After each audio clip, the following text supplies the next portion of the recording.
So this has happened to me before where I was out at a jazz club alone, like sipping my red wine, having a good time, and this man comes over, and at first I thought he was cool. Poor judgment, Joanna. This man would literally not leave my side. And I'm like, damn, yo, I'm stuck. And then all of a sudden I looked to my right and there was this woman there, and we just lock eyes and we're like,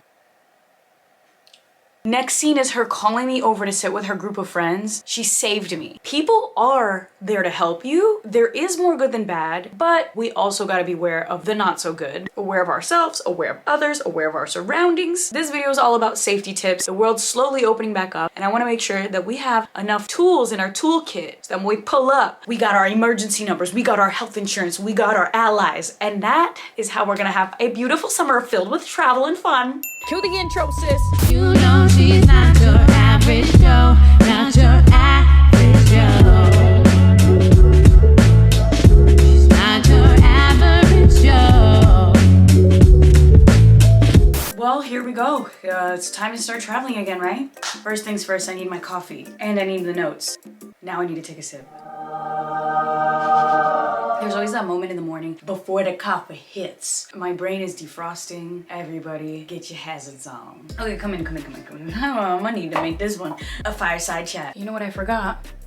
Much better. Okay, so my friends Abba and Preach reached out and they're like, hey Joe, we're talking about safety. The world's opening back up. Let's start traveling again. How can we make sure people are safe? I travel a lot. I've been to so many countries all across the world. And one thing you need to learn as a man is that it's very dangerous out there. Well, there's so many variables that you have to take into consideration, and you have to apply them to yourself. If you're a big person and you go to nightclubs in foreign countries, sometimes people will try to pick a fight with you just because you're big. Or do you think that you're a threat? Oh, you gonna come here and steal our woman? Just being mindful of that, because that reality is real.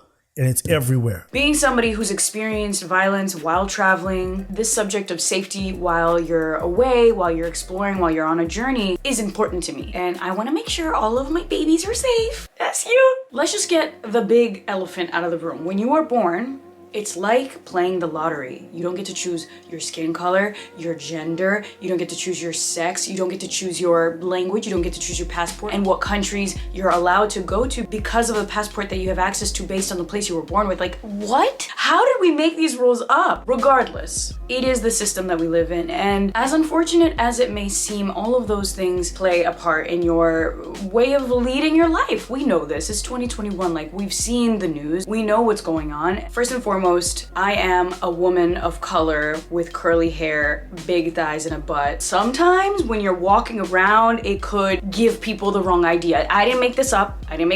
Right now, just take inventory of who you are and physically what you show to the world. If you're a tall black man, if you're a small white woman, if you're a small Asian woman, if you're a small Asian man, all of these things will potentially be the reason for somebody to come up to you and treat you in a way that is less than desirable.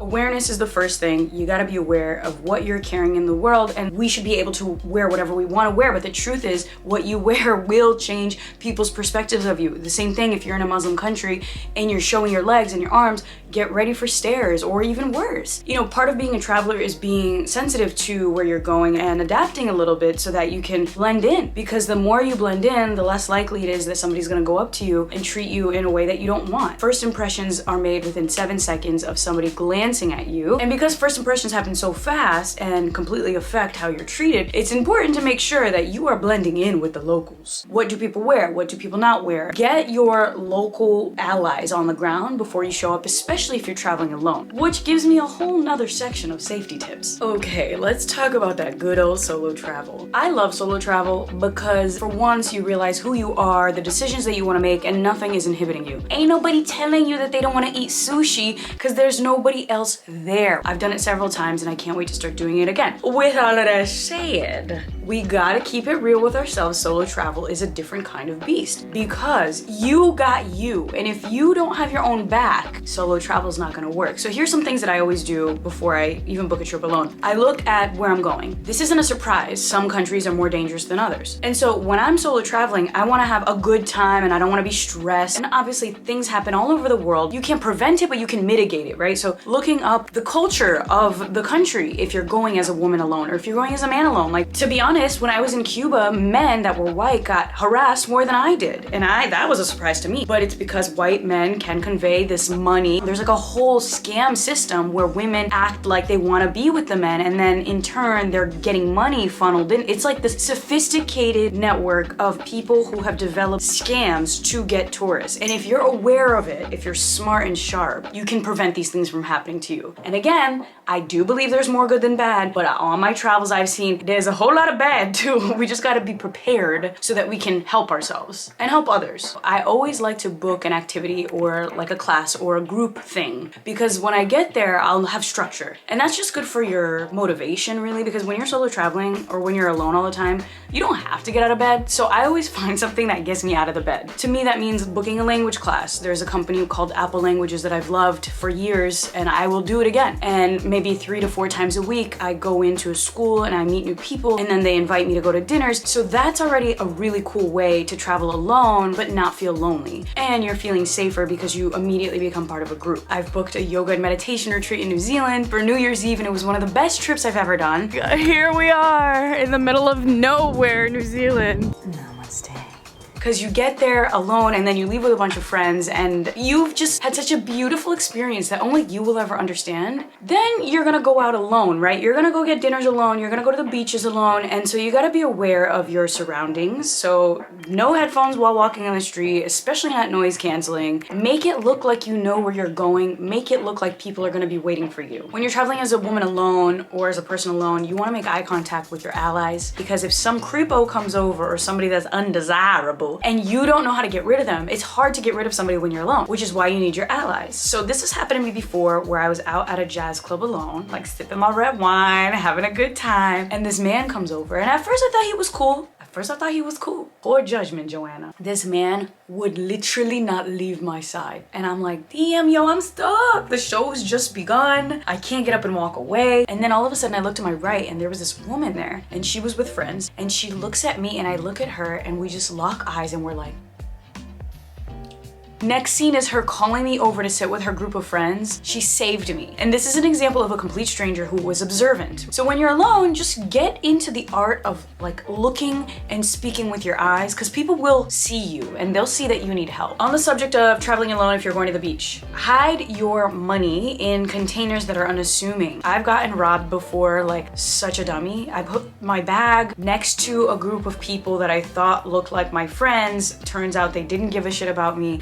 What would a traveler be without having lost everything? Lost or? Stolen. It was stolen. It was stolen, guys. That's the truth. I don't know why I said lost. It was obviously stolen. They went into my backpack, stole my wallet, ran, and I knew it. I was in the ocean, like trying to relax. I'm like, I think I just got robbed. Sure enough, I walked out. They stole my phone, they stole my wallet, and it happened so fast. It always happens so fast. That's something else that I want to stress. You got to do this pre-planning, because when people rob you or when bad things happen, it's within seconds. Seconds, everything changes. So one thing that I recommend is hiding your valuables underneath your blanket in a Ziploc bag. So when you're going to the beach, you're not worried that somebody's gonna go into your bag and steal your stuff, because your stuff is not in your bag. It's actually underneath your blanket. It's a little hack, and I hope robbers aren't watching this, because then they'll look under everybody's beach towels. If your phone gets stolen, like mine has once before, a hack here is you can use Skype and put money in your Skype account to dial foreign numbers. So when I needed a call to get my credit cards sent to me, I used Skype. Overall, when you're traveling, it's all about street smarts. It's all about being observant. It's all about blending in, being that chameleon. It's like the art of being discreet. But this is also why I love to learn the language of any place that I go, at least the basics. So you're not coming in as this tourist from abroad expecting everybody to bend over backwards to help you, because people will respect you. And when people respect you, they help you. Also download your apps, right? Like Google Translate. Obviously, you're probably not gonna learn Japanese on the flight over. Trying to buy a ticket in the Japanese metro station, like you gotta use Google Translate. Otherwise, you're never gonna go anywhere. When it comes to money, you gotta gotta cover your bases. Let your bank know where you're going before you go. There have been occasions where I have shown up to the country and everything was blocked. And I'm like, damn, I got 50 bucks. What am I gonna do? Also, something else that I've learned the hard way, never put all of your credit cards or access to money in one place. You always wanna have like secret pockets in your suitcases with a stash of cash in case you get robbed. Because when they robbed my wallet in Mexico that time, they literally took everything. And I think I had a $100 bill somewhere. Because of that, a rule of thumb for me is putting enough cash somewhere in my suitcase that is completely unassuming, like inside of a shoe. Do not forget where you put this, but you wanna have enough cash to hold over like a week. And then if everything fails and everybody steals everything, you can always get money transferred to you by Western Union. On the subject of money, be aware of the scams that are happening on the ground. Like there's so many different scams out there. People are getting so sophisticated, but when you're going to an ATM, if it looks sketchy, go inside the bank. Because if it looks sketchy, odds are it is sketchy. Listen to your gut. If something feels off,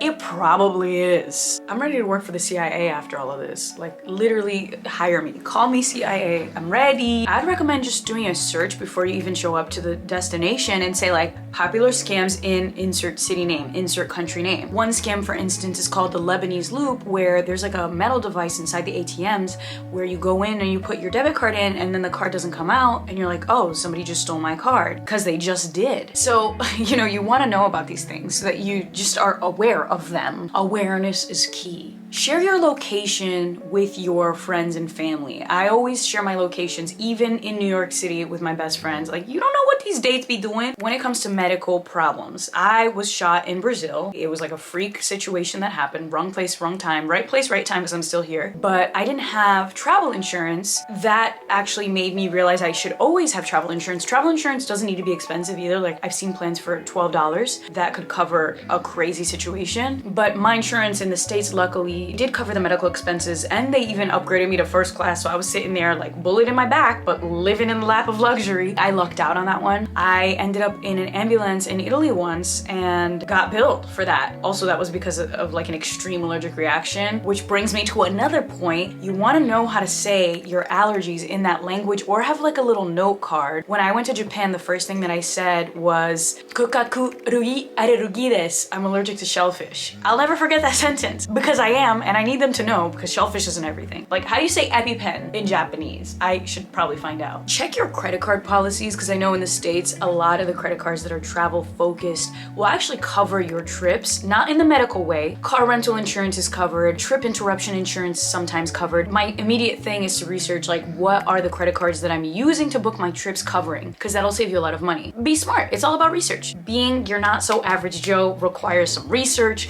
Get your spectacles on and get to typing. Okay, what else I got? Let's talk about the COVID of it all. Obviously, we're living in a different era. We need to be aware of health, contagion. We need to be just like clean and get tested and get vaccinated if we can. But I actually had to take a bunch of flights during COVID, and hand sanitizer is my right hand. Literally always in my right hand. Masks, obviously we know this. Covering your eyes. If you have glasses, wear them. If you want to look super cool and wear a visor, wear that. Because if you get sick abroad, you're gonna be miserable. Make sure you're getting tested. I mean, a lot of these flights, you can't even get on the plane anymore if you're not PCR tested. We're not living in a last minute booking world anymore because of COVID. Also, research what tests are required before you land and how long. Because a lot of these countries are like 72 hours, 48 hours, 24 hours. So the US has this system called the Smart Traveler Enrollment Program. It's free, and you just sign up, you give them the details of your trip, and then they will text you alerts if there's some crazy situation that happened, like natural disasters or riots or a contagion thing, and it's free. And if you're not from the States, look up if your consulate offers a similar service. They want to keep their citizens safe. Also, I want to stress to you, emergency numbers are not the same everywhere. You probably already knew that, but you make sure that you know the emergency numbers of where you're going. 911 in the US is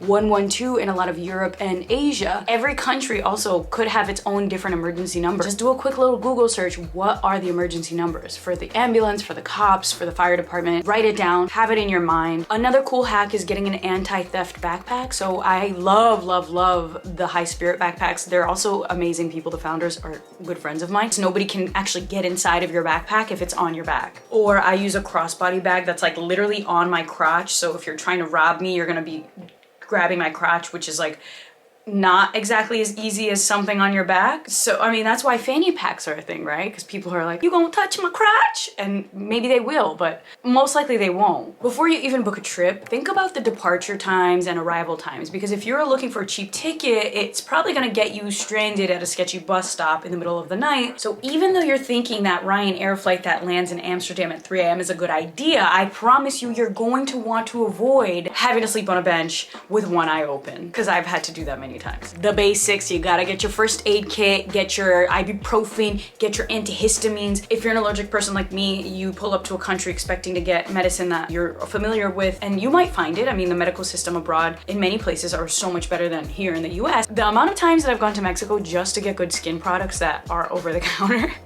or things like amoxicillin you can get abroad without a prescription. So that's cool too. You don't know how the pharmacy is gonna be. You don't know what medicines are gonna be available to you over the counter. On the subject of medicine and medical things, I've always done this because things always happen to me when I'm abroad. Like one time I was walking down the street in Mexico and I literally walked into a rusty bike and a piece of my thigh came out and I'm like, am I gonna die because of tetanus? So what I always do is look up urgent care and star it on the map around wherever I'm staying so that I know where to go when things go wrong. When I was shot in Brazil, my aunt and uncle luckily were the ones with me and they live in that neighborhood, so they drove me to the hospital within 30 seconds, but that 30-second time was essential into making sure I was safe. So if you're showing up to a new place, just know where your services are, like know where the police station is, know where the hospital is, know where the urgent care is, and star them on your map. We gotta talk about our stomach safety as well, because getting Montezuma's revenge, Bali belly, Delhi belly, that's all a real thing. It's because a lot of bacterias can be on foods that the locals are resistant to, that the foreigners don't have a resistance to. I love, love, love eating local foods,